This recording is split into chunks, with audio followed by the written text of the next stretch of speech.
অবশেষে বর্ষাকে ফাঁসি দিয়ে আত্মহত্যা করা থেকে উদ্ধার করলো পর্ণা এবং বাড়ির লোকেরা। বিস্তারিত জানতে সঙ্গেই থাকুন, চ্যানেলটিকে সাবস্ক্রাইব করে রাখুন। অনেক কষ্ট করে বাড়ির লোকেরা এবং পর্ণা কিন্তু ধরে ফেলে যে বর্ষা কোথায় আছে।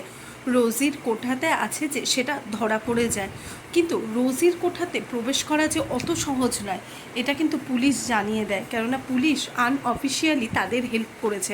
তাই রোজির কোঠায় ভেতরে ঢোকাটা কিন্তু বিশাল চাপের। কিন্তু ওইদিকে সৃজন বলে যে আমাদের আর কোনো কিছু করার নেই, আমাদের তো যেতেই হবে রোজির কোঠাতে, কেননা আমার বোনকে আমাকে বাঁচাতে হলে সেখানে গিয়েই বোনকে উদ্ধার করতে হবে।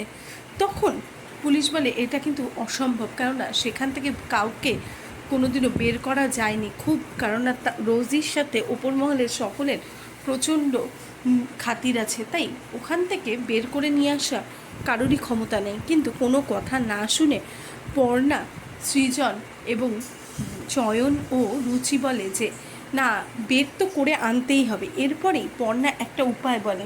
পর্ণা তার অফিসে খবর দেয় আর মিডিয়ার মাধ্যমে বর্ষার এই ব্যাপারটাকে সকলের কাছে পৌঁছে দেওয়ার চেষ্টা করে। অবশেষে কিন্তু শেষমেশ বর্ষাকে উদ্ধার করে পর্ণারা। কিন্তু যেই সময় বর্ষাকে উদ্ধার করতে যায় ঠিক সেই সময়ই বর্ষা ফাঁসিতে ঝুলে থাকতে দেখা যায়, মানে দড়ির মধ্যে নিজের মুখ ঢুকিয়ে দিয়ে ঝুলে রয়েছে।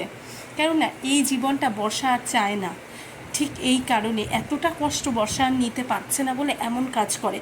কিন্তু সেখানে গিয়ে দরজা খুলে দেখে যে এই অবস্থা, এরপরে বর্ষাকে বাঁচায়, সেখানে পিকড়েও যায়। এরপরে কিন্তু বর্ষাকে মুখে জল টল দিয়ে কিন্তু শেষ পর্যন্ত বর্ষার প্রাণ বাঁচিয়ে ফেলে পর্ণারা।